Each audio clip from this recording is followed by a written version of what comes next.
Hey everyone, it's Jonathan. Welcome back to I Heart Movies, or Every Version Ever, where I think I'm going to be releasing this as a bonus episode. Or if you're watching on YouTube, welcome back to Wonderland Wednesday, the original series on my channel. I guess I'm just releasing this one everywhere because this episode is kind of a big deal to me. I'm talking with Jenna West, aka Phantomwise, the person who, unbeknownst to her at the time, was kind of a big part of the reason my channel went in the direction it did. And in a way, she's kind of indirectly, or in some ways, maybe even directly responsible for a lot of my early content. Back when I was first starting out on YouTube, I started Wonderland Wednesday as a way to find and review a bunch of different versions of Alice in Wonderland.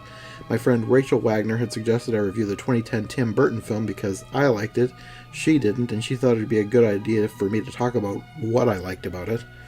And I liked that idea, but I thought I'd expand it into a miniseries because I'd always liked the story of Alice in Wonderland, and I knew there were quite a few versions out there, but I'd only seen a handful, and I thought it'd be fun to find some more and review those too, and at first I figured it'd just be a project that would last a few months and that'd be it.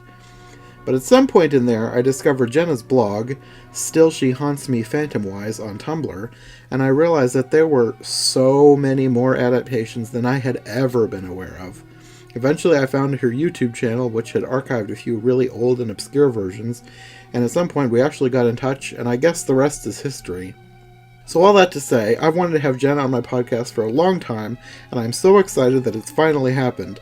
This episode is going to be just the conversation portion. We're not actually reviewing any specific versions, but over the next 2 weeks on Every Version Ever, we're going to be diving into a ton of really obscure versions, and if you're an Alice in Wonderland fan, you're not going to want to miss that. Anyway, I think that's enough for me for now. Let's get on with our conversation on all things Alice in Wonderland and more with Phantomwise.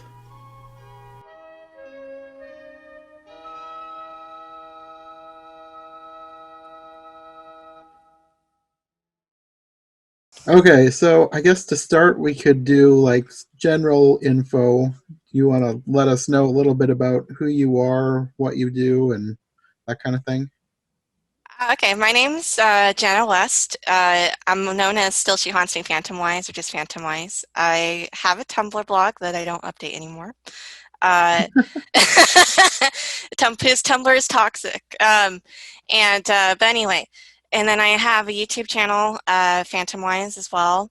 And my partner with adaptations and boyfriend is Curiouser and Curiouser on YouTube. So I'm kind of more helping with stuff for his channel.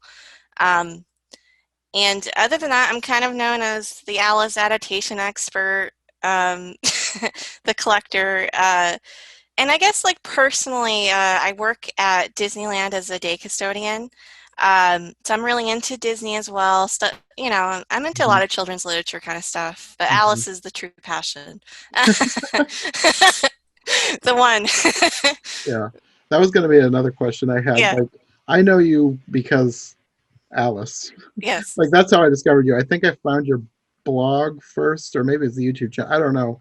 Maybe I found them separately and then put two and two together. It was the same person.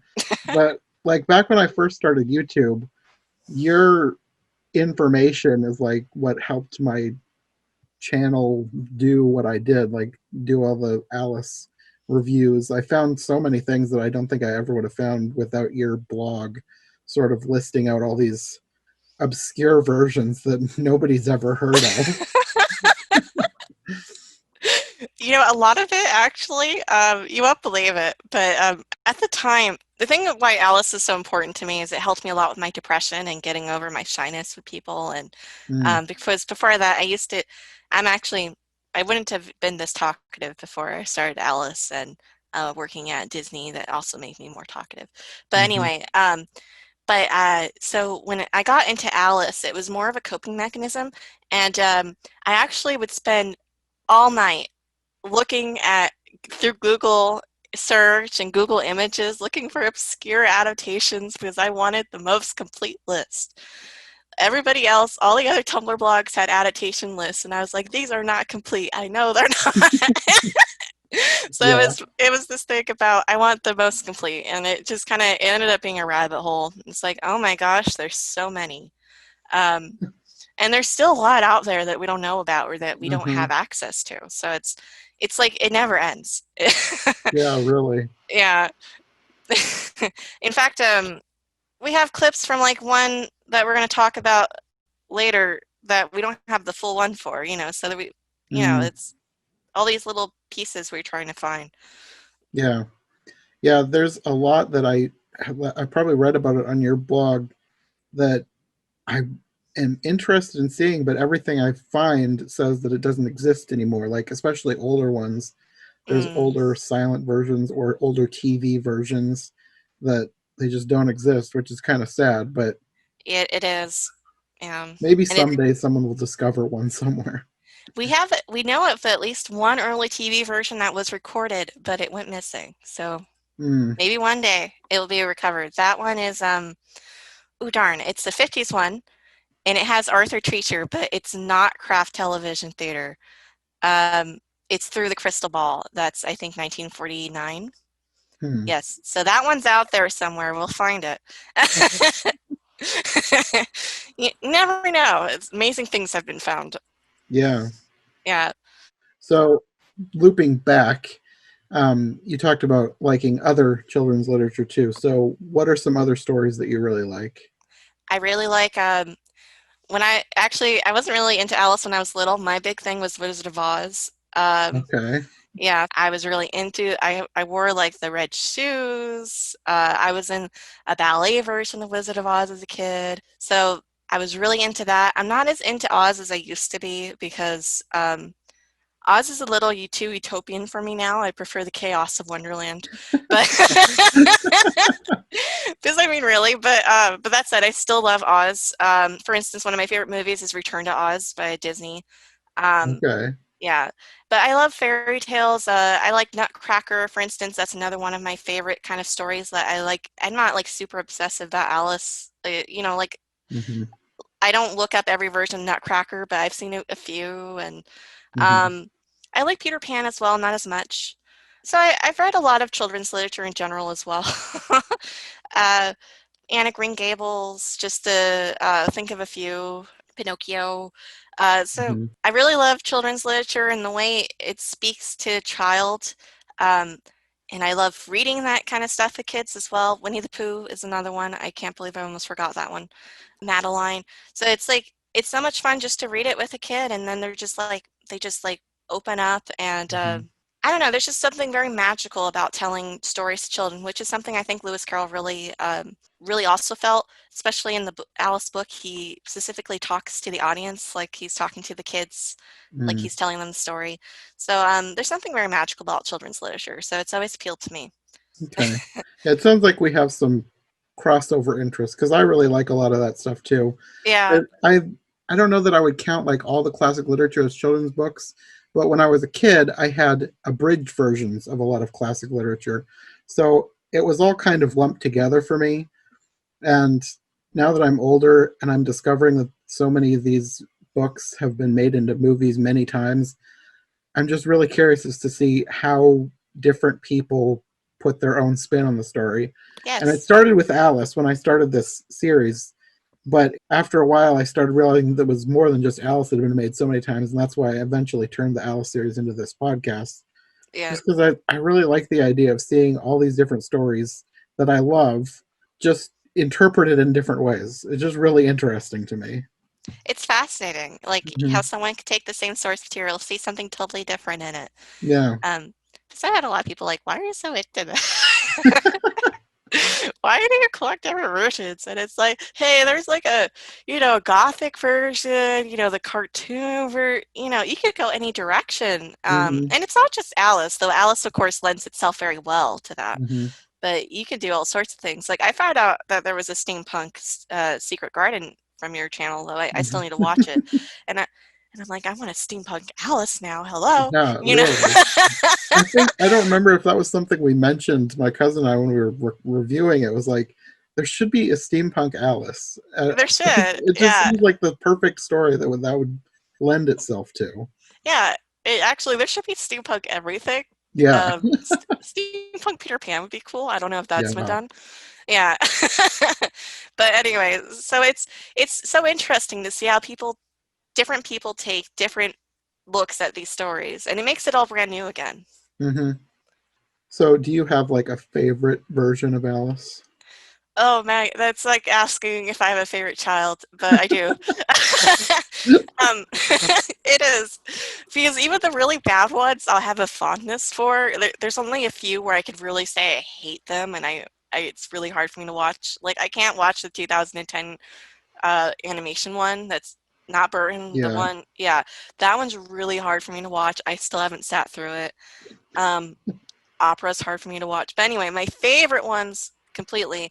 I'm very fond of the Disney one because that was my first one, and that one led to me reading the book, Hmm. which I then fell in love with, and yada yada. So it's not my favorite Alice anymore. I'm sorry, Disney. Um, my favorite one, completely, 100%, 1972. I love it. If I could marry a movie, I'd marry it. Joking, but that's the one I love. It. I love like getting merch for. I collect stuff for that one. Ooh, I have a really rare doll for that one. Would you like to see it? Sure. You might have to edit this. I'm sorry, but it'll be worth it. She's really, really rare. Um, this is the most expensive thing I've ever gotten. She's from 1972. I restored her actually. She was all dirty, and Oh. inside she has a record player. So I don't know if I have the records with me. I think they're in storage right now for safekeeping. But I do have recordings of the record. But she has a record player and it still works. I actually got her cheap because the person didn't know that the records player still worked. Hmm. Um, and it was like special recordings of Fiona Fullerton telling the story and singing the songs. Um, Fortunately, it's not like the recordings aren't as great as they probably were back then. Hmm. But anyway, like this is a very expensive doll. Look at her 70s eyebrow. She looks so pistol. I love her anyway. I also don't know why they made her blonde, but I well was actually I was trying to remember. Was she blonde in the movie? I don't remember her being no, blonde. she's a brunette, and even Yeah, on that's the what I pictures thought. on the box, I don't have the box because I'm not that insane. I have boundaries. Um, but even on the box, she's a brunette, like Fiona Fullerton. So I Hmm. think what happened was this is actually it's from a company called Palatoy they made a lot of action figures in Britain at the time. So I think they made like Doctor Who action figures as well. They're Mm. more known for that than their dolls. Oh, she also walks, so that's kind of cool. But um, so she was like a model, like a doll model they already had before the movie came out. So I think they just kind of took her and just make it Alice, whatever. um, she's blonde, whatever. But still, it is really cool they got Fiona Fullerton to record special stuff for her. Hmm. So that one's my favorite movie. Um, and then I also have a fondness for the 1992 show Adventures in Wonderland as well. Um, Is that the Disney Channel? yes, it is. Okay, I vaguely remember that from when I was young. I don't think I ever watched it because we didn't have Disney Channel, but it's in the back of my head, so I'm pretty sure I saw it probably at my grandparents' house or something. But I remember the show. I recommend that. It's not like a great Alice adaptation at all because obviously it's a TV show with just like the characters. But Hmm. I think they take one of the people who worked on it was a big Lewis Carroll fan, so they took a lot of care into and like sometimes they'll spot little Carolian things hidden throughout it. Okay. And the cast is great.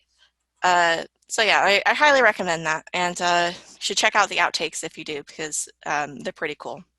Okay. You Yeah, see all that these one is in the back child-friendly of my characters swearing. that one's in the back of my head as something to do in the future, so I'll keep that Yeah. in mind. Anyway, so those are my favorites. Okay. So beyond Alice, do you have any other favorite movies? I mentioned Return to Oz earlier. That one's a really huge one for me. I love that one. Um, I also love Hunchback of Notre Dame, the Disney one. Okay. What's the year? My 1996? I don't remember.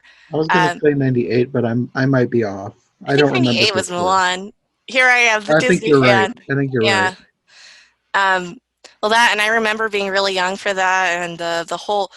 I remember the big all the merchandise for Hunchback and It's my Hmm. favorite movie, and Esmeralda was my favorite princess. I didn't care that she wasn't a princess. She was my favorite one. Um, and that one I'm still very fond of. I actually watched that like a year ago with my boyfriend, and I quoted like the whole movie from heart. um, he said he was impressed, but um, other than that, I have like secondary favorites. I like a lot of kids media as well. Like I like Nutcracker Prince 1990, Princess and the Goblin 1993, um, Babes in Toyland 1986. So a lot of the older nostalgia kids media. I'm trying to think of an adult movie I like, but I swear I like adult movies too. But my favorites I do tend to focus on like animation. Hmm. Because animation, I used to want to be an animator, so I Hmm. don't want to be anymore, but it is still very close to my heart. Yeah. Um, yeah. And of course, I see a movie and I'm like, oh, that's a great movie. I love that movie. Hmm. Who Framed Roger Rabbit? That's another good one that I really, really like. I like Disney movies in general as well. Um, my goodness. Adult movies. I like horror stuff. Children's media horror. But but more classic horror. Like I like 1925 Phantom of the Opera, the more silent classics. Okay. And then I like Alfred Hitchcock's. So I'm kind of all over the place, but mostly children's because I don't grow up, and That's fine. I, I get paid not to grow up, is what the way I look at it. I feel like most of my favorites skew younger too, but sometimes you just need an escape from the real world. So, That's true. Yeah, that is definitely true. And I think a lot of people who like Alice, and not just Alice, but any children's media, it's just more of an escape. It's not. I kind of resent that people are like, "Oh, you should grow up and like more adult things," and it's like, what's the harm in it? Like yeah. the adults make this media in the first Hmm. place. And, another thing about children's media is that it really helps kids like learn lessons and influences who they are. And I think that's kind of cool. I remember like I would try to be brave because Madeline was brave. So it's I think people don't give children's media enough credit. Hmm. I think my cousin Sarah would agree with you. She loves that kind of stuff. She loves reading children's books, even though she's much older than a child. Like one of her favorite books is Winnie the Pooh, and she'll read it all the time. And Winnie the Pooh is amazing. yeah, She has good taste. I think it's hilarious. yeah. I read No, that I once have. to a class, and there was one kid who was like really into Winnie the Pooh, and he's like, "Oh no, what's gonna happen next?" And I was like, "Okay, but they don't know." But if kids get excited, that's the best part. Yeah, Yeah, I guess that answers the question of what movies I like. and it also kind of answered my other question. Goes again. I was going to ask if you had any like favorite animated movies, but you kind of wrapped Oh, all that up in there yeah, as yeah. well. That kind of is like what I'm into in general. Do you watch any TV shows, or is it mostly just movies? I do watch some TV shows. I have to admit, I haven't been watching as much as I used to. I watch a lot more YouTube now. Um, I can relate. yeah, who watches TV anymore in our generations? But I I liked Doctor Who a lot back. Hmm. You know, sorry, I'm not into the newer Doctor Who. I kind of my love of Doctor Who kind of ends after Russell T Davies left. Not that I'm saying he was brilliant, but Stephen Moffat tends to have everything's kind of the same. Um, People are gonna kill me. I'm sorry, Whovians. I mean, you're right up there with my friend Rachel Wagner because she doesn't like Stephen Moffat either, and everything we've watched that he's had a part in, she hasn't loved. She hasn't watched all of his stuff. Like she's still. I'm trying to catch her up because we used to be before her stuff kind of took off. We were planning on doing like a watch through of all of Doctor Who, and I think she still wants to.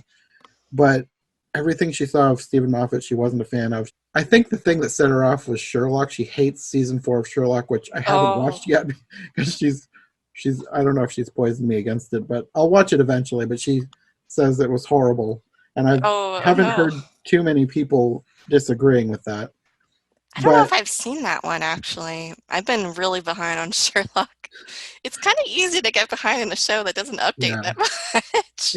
it's easy to get behind in any show. That's That's like true. I used to have shows that I was obsessed with, would never miss, and now even the shows that I really like, I get behind in. There's too Yeah, many. same, same. But yeah, Doctor Who, I I still like Doctor Who, but I don't love it as much as I did back in the Russell T Davies era. I love the Russell T Davies era. High five. Season Yeah. 4 is my favorite season of Doctor Who. The The new new season Who, 4, the new Who, which yeah. one's that? Okay. Donna, Donna What? Noble. Donald. Oh, that was so awesome. It was. I have to admit, I'm a Doctor Who shipper. I know I'm horrible, but I think everybody loved having a companion that didn't have any romantic Yeah, ties, and and they were she's just best hilarious. friends. She's I love hilarious. her so Their much. chemistry was so great. I'm just like, Yes, let's bring a companion back on who doesn't care about romance and yeah. that, you know. As much as I still enjoy the idea of Doctor Who. Like I haven't loved the most recent season. I love aspects of them, but like as a total package, it did kind of start going downhill after Russell T Davies left. And I don't hate Stephen Moffat. I like a lot of his writing, and I I love enjoyed. Don't Blink. I love it. Oh yeah, It's one of my and favorite episodes. I enjoyed a lot of things about his run of Doctor Who. I really liked Matt Smith, He was but good. it wasn't the same. And the last couple of seasons I've liked, but I have not loved. And yeah, I'm hoping that someday it'll get better again. I'm hanging on to hope. I'm not going to give up on it because I do enjoy things about it still. But I do yeah, too. Did you see the 50th? Last time I tuned into Doctor Who was the 50th. I went to the theater to see that. So yeah, Oh, cool. I didn't know it was at a theater. it came to a theater in Omaha, so I went to that. That's I don't neat. know if it was like everywhere in theaters, but it came to one near enough that I was able to go and see it. Oh my gosh, I forgot to mention the Royal Ballet earlier because I've seen that in the theater for Alice. But Oh yeah, that's one that's on my list to watch. I need to oh, you see that must one. watch. It's so good. But I've seen clips. oh, it's really good. But back to Doctor Who. Do you have a favorite Doctor? Um, It's so hard to I pick. don't want to be cliche and say David Tennant, but I do like him a lot. I My wouldn't first blame you. my first Doctor is still like high on my list, even though I still haven't seen all of his episodes. I would watch Doctor Who back in the '90s when they had replays on PBS. So Sylvester McCoy was like the first Doctor that I ever really liked. Like him and Ace, they were my favorite team. I loved them. I think So he's adorable. they're like high on my list of favorites. Yeah. I need to watch more of Sylvester McCoy. Actually, it seems like he has a lot of really good stories in his seasons. I just wish there was a streaming service that would carry them all for us to see Yeah. easily. Netflix is just like pick and choose, and it's like, come on. Yeah, I thought they Um, were going to be on HBO Max, but I don't think they're there yet. If they are coming to HBO Max, they're not there yet, as far as I know, because I looked. I'm gonna be a hipster and say my favorite Doctor is actually the first Doctor. Uh, I don't know. I like grumpy old men who actually secretly are soft and grandpas, and he starts off really rough, but then he like really gets into it. William Hartnell like Hmm. loved playing the Doctor. He would have played it forever if he could have. So he's my favorite. But that said, I haven't seen all of them yet, and I was like going in strict order, which Mm. and I got bored around the third Doctor. Sorry, third Doctor fans. Um, I should just like jump in with good serials. I know Tom Baker is good, but I haven't seen a lot of his. But I want to see Sylvester McCoy. I like David Tennant a lot. I like Christopher Eccleston. It's a shame he only did one season. Yeah, Um, definitely.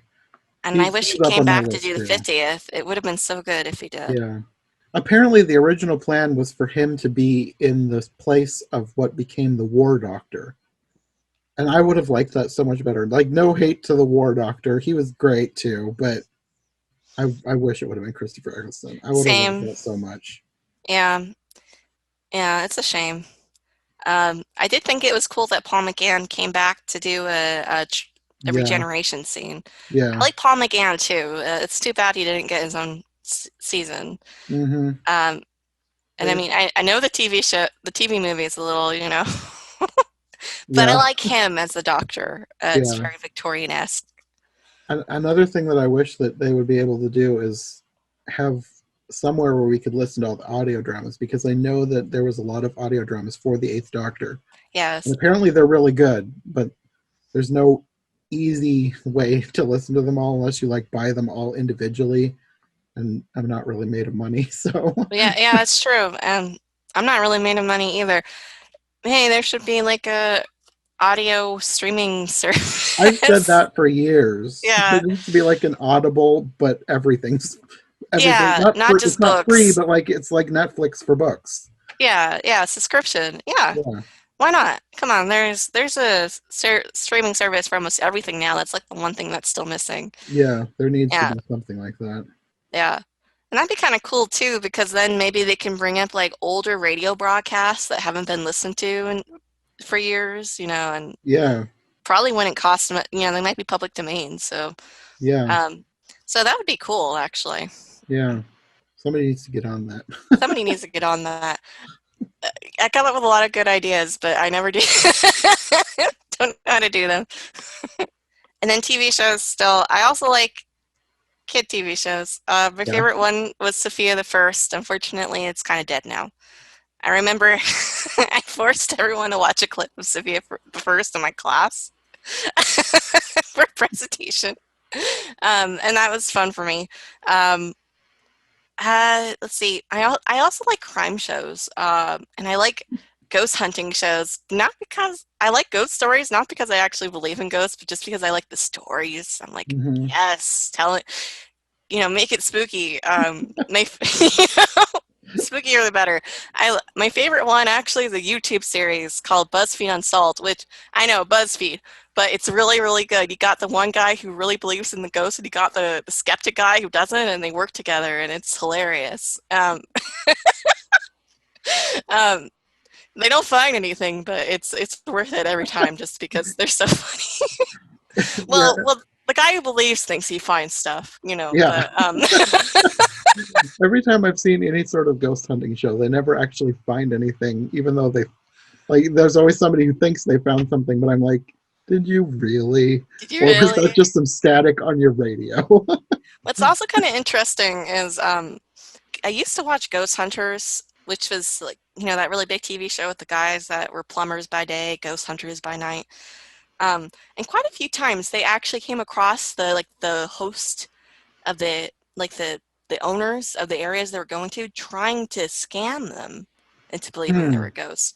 Like they had this one restaurant where they went in, and the restroom was like set up with like ghost noises, and Hmm. they were like, why didn't you tell us about this? Or they had one at the Queen Mary, and that one was insane. So they set up in this haunted room, and then they went and they got footage of like the covers being pulled. But one of the guys was looking at it. He's like, there's something very off about this. And he looked at it, and it turned out it was stop motion. So somebody went through a secret door in the hotel room. They found it later, and they like paused the camera. They moved the bedsheet a little bit, and so it's like they tried to fake it. And Hmm. but a lot of these TV shows probably like would be like, oh yes, yes, Hmm. we caught I've something. I've wondered about that because I've heard about all these like ghost tourist spots where people go, and I've seen YouTube videos where people will like go to them and then they'll think that something has happened. And I always wondered about how much of that was real. But now that you mention that, I'm thinking, how many of these YouTubers who think that they're going to a haunted place are kind of being scammed into thinking that something supernatural is happening? Because I always wondered about that when like there's like these famous stories in old hotels where you see like the lady in white walking down the stairs, and I'm thinking Hmm. maybe somebody's just kind of making that up and then planting evidence that It people are happens a lot. finding. That's Yeah, really interesting. I hadn't really thought about it from that perspective before. yeah. But a lot of ghost stuff is kind of just like how you feel about it at the time. Hmm. I admit I love ghost stories. So yeah, at work, at Disneyland, we say it's haunted by a little boy named Timmy, and I love creeping newbies out with it. And I actually kind of scared one so bad she never came back, and I didn't mean to. Oh dear. She was missing her glasses. I told her, "Oh, Timmy must have took them." And she's like, "Who's Timmy?" Oh I was no. like, "He's the little boy that haunts the haunted mansion. In the 70s, he died and his mom spread his ashes throughout the ride and now he's stuck there forever and sometimes he plays pranks." And she's like, "How do I get them back?" And this is where I was evil. I was like, "Oh, you have to ask him." So what he lives under, so Haunted Mansion is partially underground.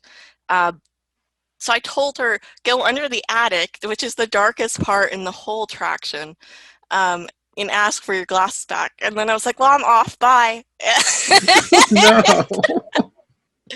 And I came back the next day, and my coworker was like, "Did you hear about the girl that asked Timmy for her glasses back?" And I was like, "I didn't think she'd do." Oh no. So apparently she heard, Timmy respond. But the thing is, when you're in that area, you hear the Hatbox Ghosts laugh. I'm like, so she probably just heard a sound effect. Oh no. But I'm really into playing up ghost stories and stuff. I just think it's so much fun. So you But I never accidentally saw her traumatized again. someone. Lesson learned. I won't do it before I leave. Oh wow. But yeah, we love ghost stories, and we blame all the ride failures on ghosts. It's fun. Gotta blame it on something. Yeah, exactly. We have this really fun ghost story about Walt's lamp. I don't know if you know about the lamp in Disneyland. Uh, it sounds familiar, but I don't know. I've never been there. I just kind of read about it sometimes, so I don't If know you if ever I've come, heard let this me one yet. know. But he used to stay above the fire department on Main Street, and to let the cast members know he was in the park, he turned this lamp in the window on. Okay, Uh, yeah, I yeah, had heard that. yeah. So we leave it on all the time because the spirit is always with us, which is, if I don't know if that's perfect for a ghost story right there. Um, and I have been up there, and it is actually like really heavy for some reason. I don't know what's going on, but anyway, so very special people get to clean up there. Um, and so there's this one story about this night custodian who did not know about the story of the lamp, which I don't know how you can clean the apartment and not know. But they finished cleaning and they turned the lamp off and they left. And they go back on Main Street and they look back and the lamp's on. And they're like, huh, okay, well, I better go back and turn it off. So they went back and they turned it off. They went back, and because they're dumb, they look back and the lamp's back on. And this time they see someone peering through the window at them, like, Walt's like, "Why'd you turn off my lamp?" That's another one of my favorite ghost stories, and supposedly they quit. But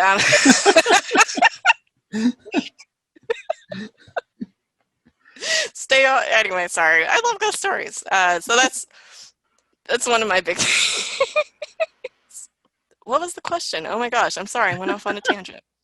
I think we were talking about TV shows, and somehow we transitioned into ghost I'm so stories. sorry. You can edit this out. No, that's fine. Yeah.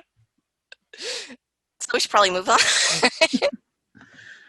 Well, for the most part, I think you've covered a lot of what I usually talk about for the Q and A's. Okay. I guess the only other things are I usually ask if you have any like favorite books or music that you would want to talk about. Um, I feel like I kind of covered books already.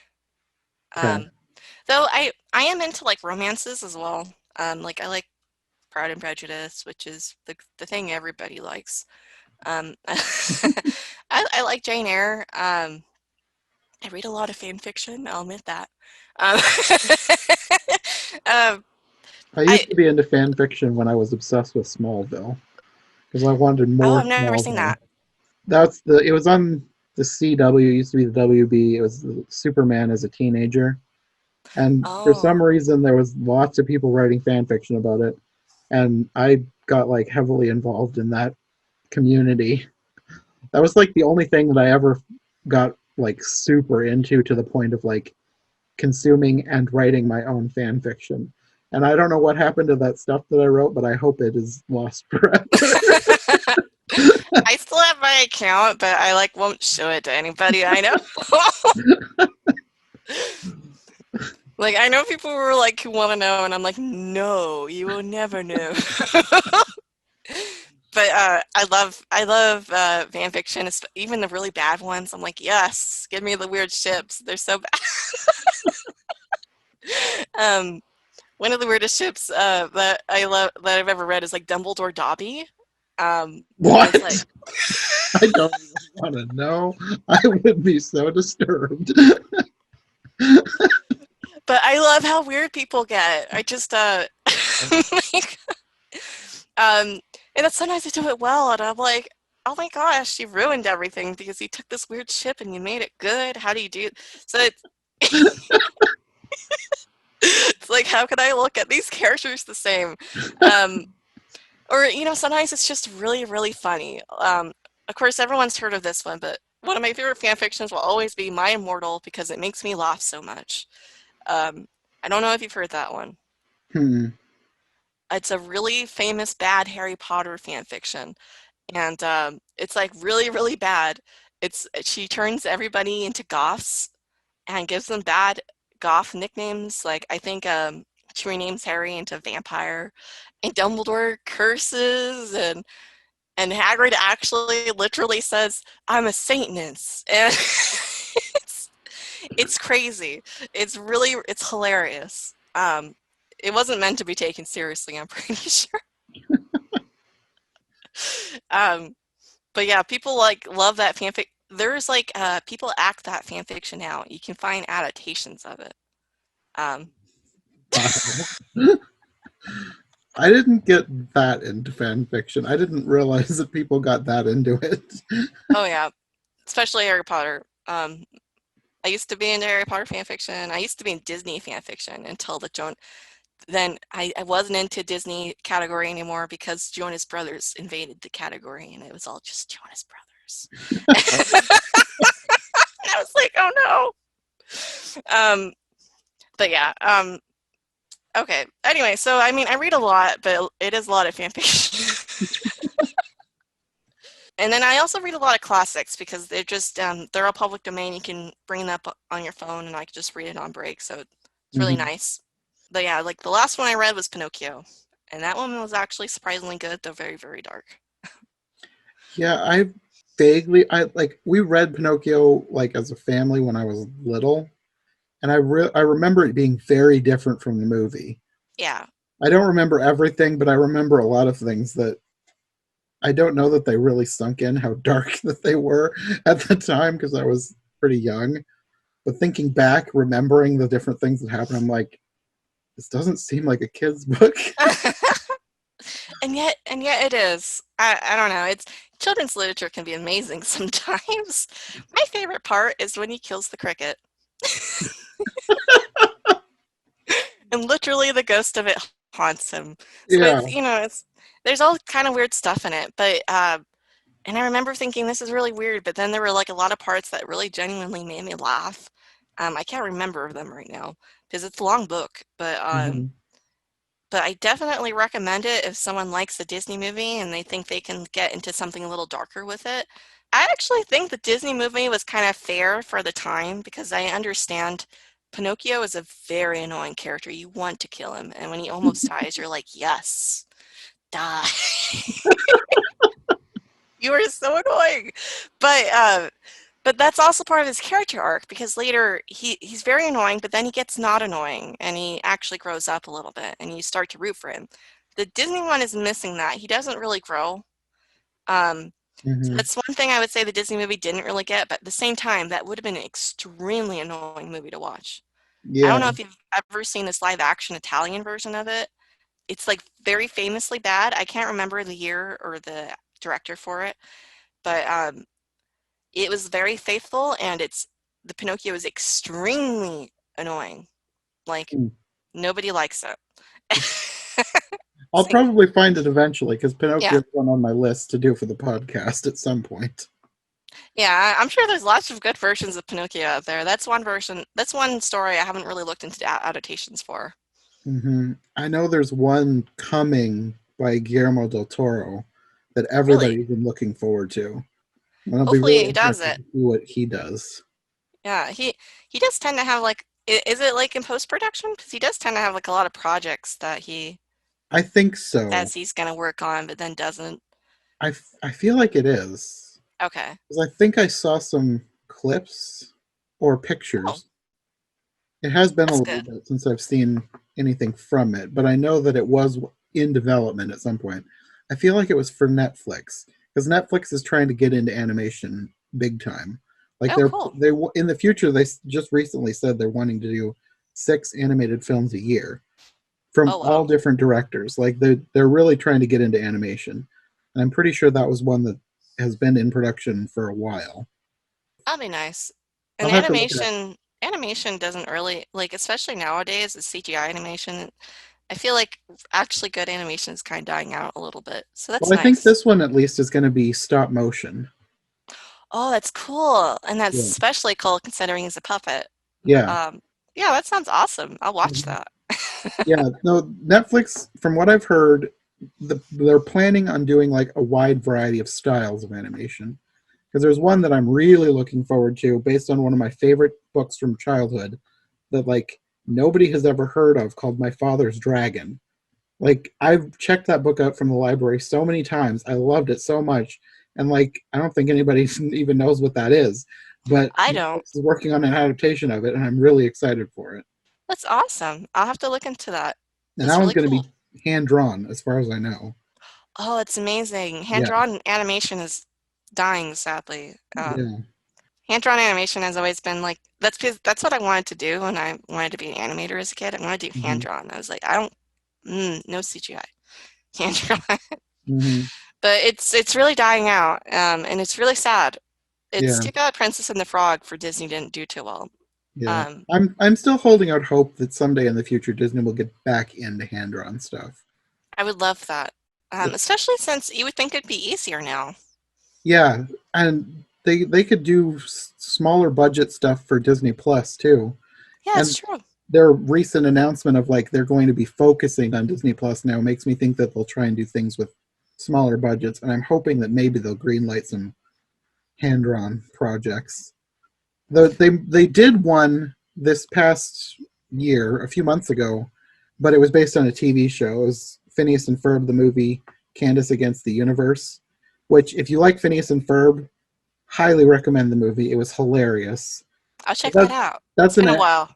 that's an example of like a hand drawn animation that they're doing, but it doesn't feel like the same tier as like an original property for their main line of Disney canon films, but it's still hand drawn.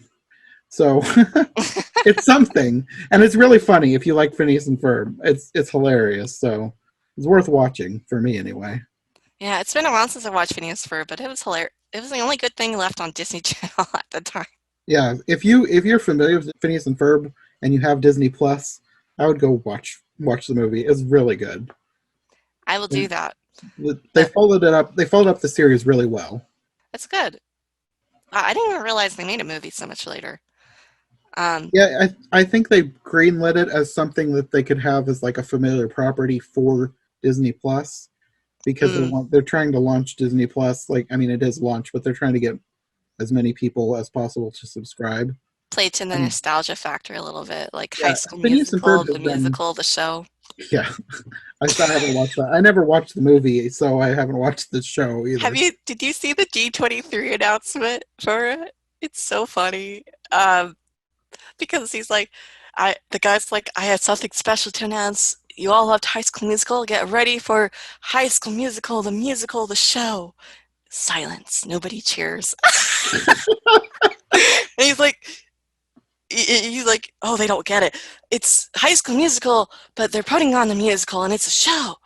It So it sounds fake. Like if I would fully believe that that was a parody series if I didn't know it was real. I think it is. in a way, from what I understand, I haven't watched it, but I watched somebody else review it.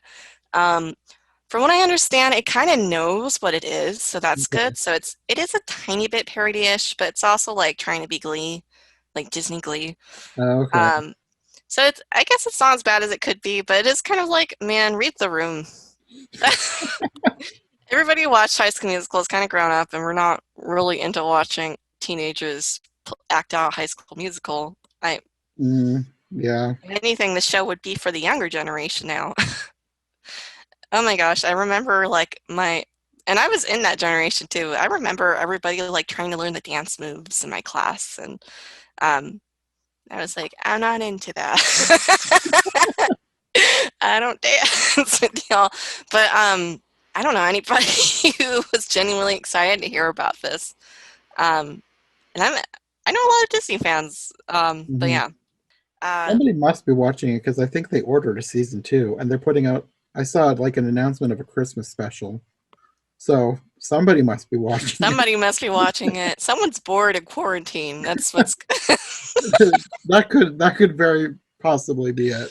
To be honest, as much as I love Disney Plus, you kind of like start to run out of things after a while just because the catalog I actually think their catalog is brilliant because I love vintage Disney stuff. But for a Hmm. lot of other people, it's kind of like, well, I've watched the animated classics, I've watched the Pixar stuff, I've watched some of the live action stuff, but I don't want to watch all this weird live action stuff from the 60s. Like, I so do. it's, yeah, I do. Actually, I haven't seen most of it. So my boyfriend and I were like we have a list of like live action 60s Disney movies to watch that we've never seen before, and it's kind of Mhm. fascinating. Um, some of it's boring, but some of it's like way better than we thought it would be. So that's kind of Mhm. cool. There's a Um, lot of hidden gems in that yeah, catalog of Disney movies. yeah. You know what's fascinating? Have you seen the Musketeers at Walt Disney World, like from the 70s on Hmm. Disney Plus? Hmm. I don't know if they fixed it, but when we watched it, they had whoever added it to the catalog of Disney Plus did not take out the ads from the original TV broadcast. So yeah, Hmm. so you have non-Disney 70s ads in it. Like, and it's kind of like, yo, this is technically kind of not legal probably because they probably didn't get permission from the brands that are still operating to Hmm. use their ads. But people who did watch it really liked that. That said, though, it's a really bad special. I'm actually surprised it was ever made. That's really It's interesting, though. And I kind of want to check it out just to see what kind of stuff is in there. it's kind of insane. If you're really into you're watching a lot of Disney stuff. I would actually recommend maybe doing live action, like a reshot cam, just being like, because there's a lot of stuff where it's like, what?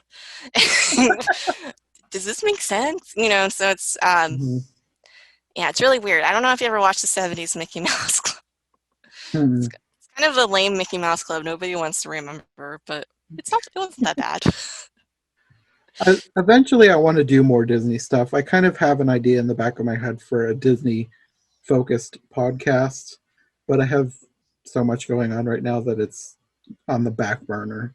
But someday I would like to because there's so much out there that I want to see, so much that I remember from when I was a kid that I haven't seen since I was a kid that I know it would be interesting to go back and watch a whole bunch of this stuff and talk If you about it. ever watch the Disneyland specials, let me know. Like, and you want to guest star, let me know because I'm like really into Disneyland history. Okay. And the nook and crannies of Disneyland, and I could walk it around it blindfold. So, Okay. I could tell you like things that are changed. Just putting it out there. Yeah. No, I mean, yeah. I haven't been like super into Disneyland stuff, but mostly because I've never been able to go myself. But I'm interested enough that I'll sometimes watch stuff about it. So I probably will eventually watch that kind of thing because I really like learning the history about that period of time, like when he was building it, like the Imagineers TV series from Leslie Iwerks. That I like that kind of stuff. So I probably will eventually get into that. And the theming of it is kind of fascinating. And he took so much inspiration from other parks, and which Disney doesn't really give enough credit to because they're just kind of like Disneyland is the first theme park ever, and it's like no, it wasn't. Like DeWalt actually went to a lot of other places to get like inspiration for Disneyland. Hmm. So I think the evolution of its creation is very fascinating. Hmm. Um, and then even after it was finished, it wasn't really done. So that's kind of fascinating as well. Hmm. I don't know. There's a lot of fascinating aspects, but I could talk a whole podcast just about that. Maybe Don't we get, will someday. yeah, don't get me started on Disney. But Oh, yeah, you All right. picked the perfect career path then, it sounds like. Yes, yes. I love my job so much. There are a lot of us being laid off, so, but I think I'm okay. We'll see. Hmm. Yeah, I had read some articles about that. Hopefully Yeah, they'll keep us around. yeah. Custodial is kind of going to be important when Disneyland does Yeah. reopen. So Well, that's what I'm, I was going to say. I feel like of all the jobs, you kind of have one of the safer ones, I would think. yeah, yeah, You don't want to fire too many custodians. yeah. Not a good look. Yeah, It's like I don't know if I'd feel safe. There's nobody cleaning. yeah, really. Yeah. If anything, they're going to need more custodians. At least at Disney World, they're having like an extra detail team to just wipe Mm. everything down. Um, then another thing I love about custodial at Disneyland is like, because a lot of people are like, that's like sweeping and taking out trash, and it's like, yes, but I also get to talk to people and sweep lines, and when people are with me in lines, they can't escape, and it's like, just talk. No, but it's a lot of fun. And I get to do a little bit of everything. I love working with all the departments. I love cleaning the rides. That's one of my favorite parts. I've walked a little bit of the Alice ride, and that's kind of fun. And fortunately, not the whole thing. I would love to do the whole thing. But so yeah, yeah, I love my job. Hopefully, I keep it. Yeah, it's always good to love what you do. That's Yeah, kind of rare sometimes. it is. That's part of also like I don't get paid a lot and everything, but I feel like I get paid in joy. That's good. Yeah, so it's like, I don't know, you should love what you do is what I think. And if you don't, of course I understand you have to work, Hmm. like, but just keep looking for something you do enjoy. Yeah. It's like, and yet people hate it. I have coworkers who hate working at Disneyland and they hate kids, and I'm like, just, Why why are do you you think here? working? Why are you here? Get out. Anyway, sorry. That was a lot of rambling. That's fine. The last question that I always ask people is, what is the first movie you remember seeing in theaters? Oh my goodness. I think actually. Oh wait, okay, no. I was gonna say Snow White because there was like a re-release of Snow White at that time, but no, I actually no. Um, Earliest I can remember is Hunchback. Maybe that's part of why I got so obsessed with it. Because I was a little too young to see Lion King, but 'cause I was born in '92. Um, yeah, I'm gonna go with Hunchback. That's bizarre to me. Okay. I think that was actually 95, 96. Yeah, all right. We're gonna go with that. That's the only earliest I can remember. Okay. Yeah. Well, I suppose we could probably get into the main point of the episode. That's right. I have all night, so I don't care how long it Okay. takes. I All don't right. care about rabbit trails. Well, that's good. It's like only 6:33 here, and I stay up till like 1, so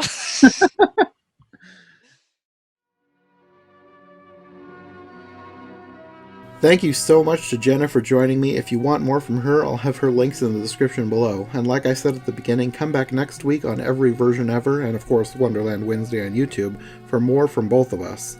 Next week we're going to be talking about, I think, at least 8 different versions of Alice in Wonderland, or things that are in some way related to Alice, from a wide variety of places and time periods. And then the week after that, we're going to be talking about a whole bunch of different anime adaptations.